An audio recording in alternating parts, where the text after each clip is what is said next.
Question को पढ़ते तीसरे नंबर क्वेश्चन पर ध्यान दोगे। मैं फिर से एक बार बोल देता हूं, क्वेश्चन बनाने से पहले एक बार जरूर आप इतना देखने का प्रयास करो हमारे क्वेश्चन में दिया हुआ क्या है और हमको फाइंड क्या करना, अपने से पढ़कर ये समझने का प्रयास करोगे तो क्वेश्चन, कोई सा भी क्वेश्चन रहेगा वो आपसे बनेगा। यहाँ स्पष्ट तौर पर कहा गया है कि एक ट्रेन जो है, हम ट्रेन से ट्रेवल कर रहे हैं, ठीक है भैया, ट्रेवल कर रहे हैं तो क्या हो गया, उसका कुछ ना कुछ मेरा स्पीड दिया हुआ है और वो अपने स्पीड के साथ जो है 63 किलोमीटर डिस्टेंस तय कर रहा है। देख लो स्पीड यहाँ नहीं दिया हुआ है तो इसको एक्स मान लेना है। डिस्टेंस आपका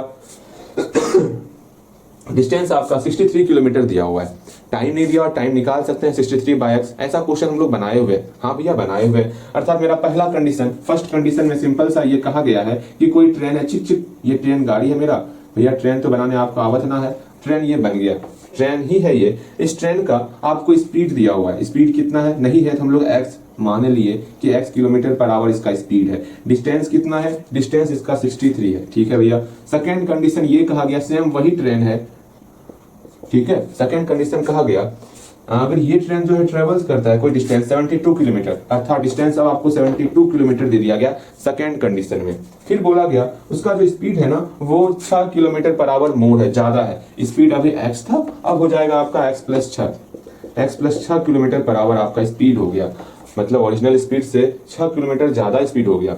अगर दोनों के टाइम को ऐड किया जाए तो हम लोग का 3 आवर्स के बराबर होता है। If it takes 3 hours to complete the total journey, मतलब टोटल जर्नी में जितना समय लगा वो हमारा 3 घंटे का है। अर्थात इसके लिए भी आपको टाइम निकालना है, इसके लिए भी आपको टाइम निकालना है, दोनों टाइम निकाल के जोड़ देना है। क्या ही समस्या है, कोई समस्या ना। यहाँ से टाइम कैसे निकालोगे, सिंपल सा हम फॉर्मूला जानते हैं, डिस्टेंस बराबर स्पीड इंटू टाइम होता है। इसको बोल बोल के मेरा गला सूख गया, बोलते बोलते ये फॉर्मूला है, डिस्टेंस बराबर speed into time, speed into time, speed into time. आप अभी तक नहीं समझे हो, आराम से टाइम का वहां से फॉर्मूला निकालोगे। डिस्टेंस में हम लोग स्पीड से डिवाइड करेंगे, अर्थात जैसे ही 63 में x से डिवाइड किए हम लोग का टाइम निकल गया। यहाँ पर जैसे ही 72 में x+6 से डिवाइड किए हम लोग का टाइम निकल गया और बोला गया दोनों के टाइम को अगर ऐड करते हैं तो वो मेरा 3 आवर्स के बराबर हो रहा है। अर्थात यहाँ पर 63/x करेंगे प्लस 72/x+6 करेंगे, वो मेरा 3 के बराबर हो रहा है। इसको अगर हम लोग सॉल्व कर देंगे तो झिंगा लाला मतलब बन जाएगा, है ना आसान?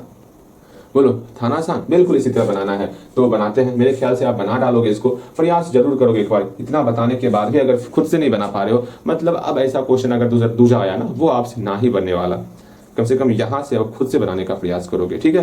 पहला कंडीशन दिया हुआ है, सेकंड कंडीशन दिया हुआ है, लैंग्वेज लिखोगे, लैंग्वेज खुद से लिखने का प्रयास करोगे। कहीं ना कहीं लैंग्वेज आप हमसे तो बेहतर लिखोगे। भैया जी ऐसा क्यों कह रहे हैं, आपका हौसला बढ़ा रहे हैं, क्यों कह रहे हैं?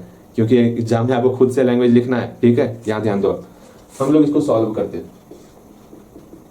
हाँ, क्वेश्चन में क्या कहा गया, अगर कोई ट्रेन ट्रेवल कर रहा है कितना स्पीड के साथ, इट्स ओरिजिनल स्पीड, कुछ भी स्पीड होगा उस स्पीड के साथ कोई ट्रेन ट्रेवल कर रहा है, उस कंडीशन में ये तीनों चीज लिखेंगे। तो लिखो इफ ए ट्रेन ट्रेवल्स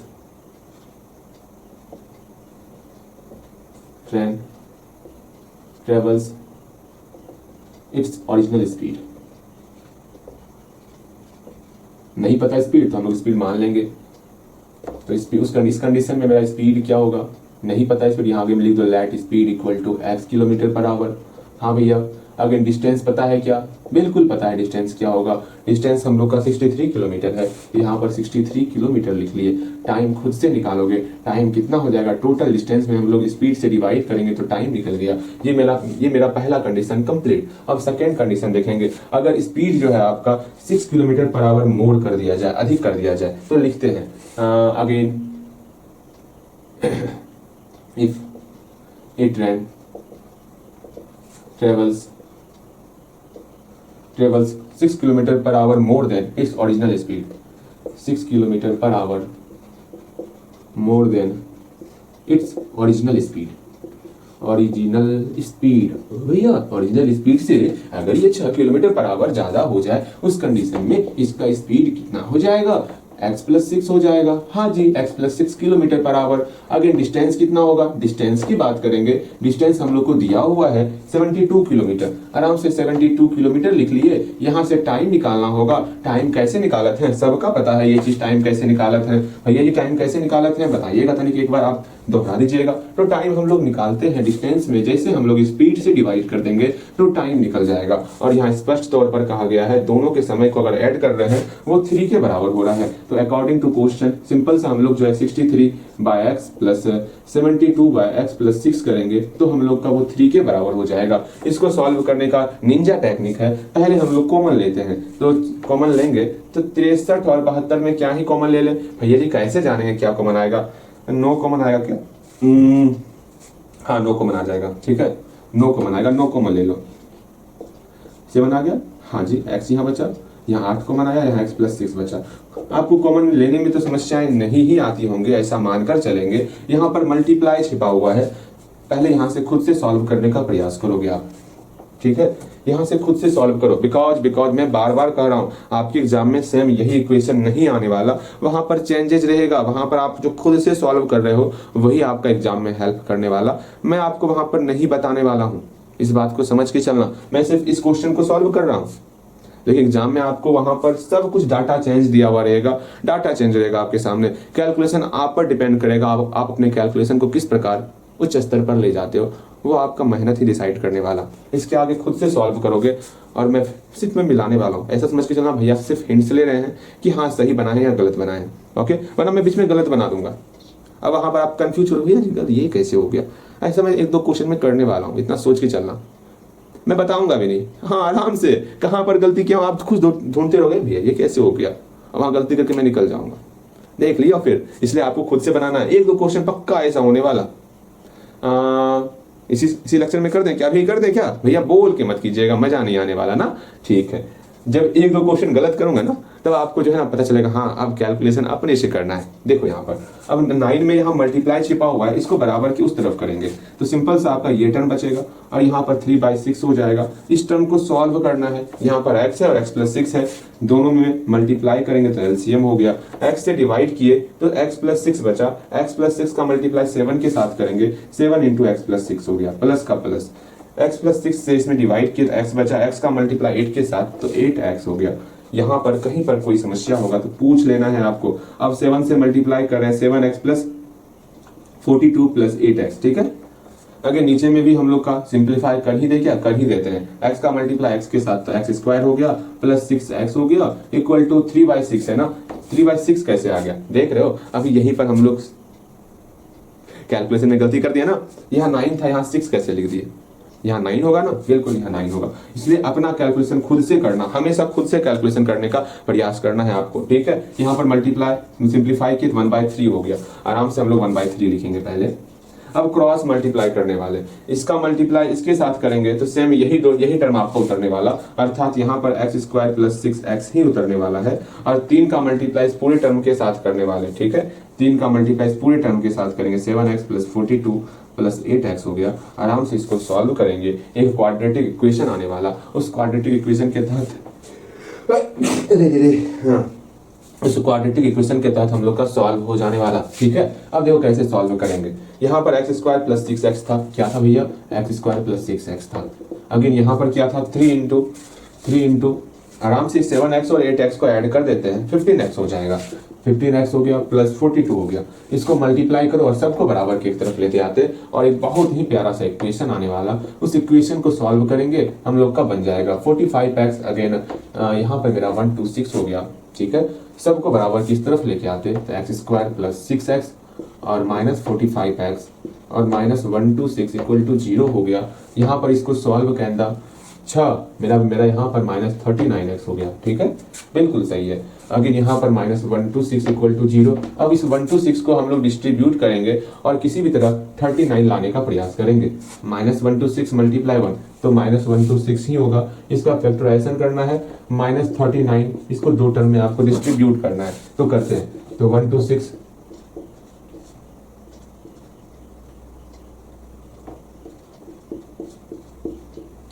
अब हमको 39 लाना है ना, 7 नहीं होगा, 14 9 नहीं होगा, 7 दूनी 14 दिया 42 और 3 हो गया, ठीक है। 42 3 अगर 42 माइनस 3 करेंगे तो प्लस 39 हो जाएगा। अगर -42 + 3 करेंगे तो -39 होगा। यहाँ पर खुद का ही ब्रेन यूज करना होगा। फैक्टराइजेशन का मतलब हुआ खुद का ब्रेन यूज करना, जितना आपको अपना ब्रेन जितना लगा सकते हो। जब तक यहाँ दिमाग नहीं लगाओगे तब तक ये सॉल्व नहीं होने वाला। हम लोग इसको इतना बनाए फैक्टराइजेशन को, मत पूछो, इसमें कहीं दिक्कत ना हो, इतना प्रयास किए हैं आपको स्टार्टिंग से। अब यहाँ देखोगे मतलब -39 को हम लोग -42 और +3 के फॉर्म में लिख सकते हैं, और ये मल्टीप्लाई होने के बाद मेरा -126 हो जाएगा। और इसको सॉल्व करने पर ये मेरा -39 भी हो रहा है, अर्थात -39 को हम लोग डिस्ट्रीब्यूट करेंगे किसमें, -42x और +3x के फॉर्म में। अब आराम से इसको सॉल्व करेंगे हम लोग। यहाँ दोनों से x कॉमन लेंगे तो x -42 हो गया। यहाँ पर x -42 हम लोग हुबहू लिख लेंगे। यहाँ पर +3x है, यहाँ पर x है, +3 से मल्टीप्लाई करने वाले। अब यहाँ पर हम लोग का एक प्यारा सा गुणनखंड आने वाला, उस गुणनखंड को हम लोग देखेंगे और x का वैल्यू निकालेंगे। अगर x -42 = 0, x का मान 42 आ गया और यहाँ से x का मान मेरा -3 आ रहा है। अब हम लोग ये सोचने का प्रयास करेंगे, कभी भी स्पीड मेरा निगेटिव नहीं होता है तो इसको हम लोग रिजेक्ट करने वाले, रिजेक्टिंग दिस वैल्यू, सीधा लिखो रिजेक्टिंग दिस वैल्यू, और कुछ नहीं, रिजेक्टिंग दिस वैल्यू हो गया। या हेंस लिखोगे, हेंस द स्पीड ऑफ, सीधा लिखो ना, hence original speed, original speed of train कितना हो जाएगा, x km/h, और कितना है मेरा 42, तो यहाँ 42 km/h हो गया।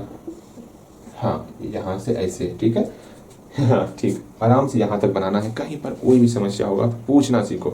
बताओ तो कहाँ पर आपको दिक्कत हुआ।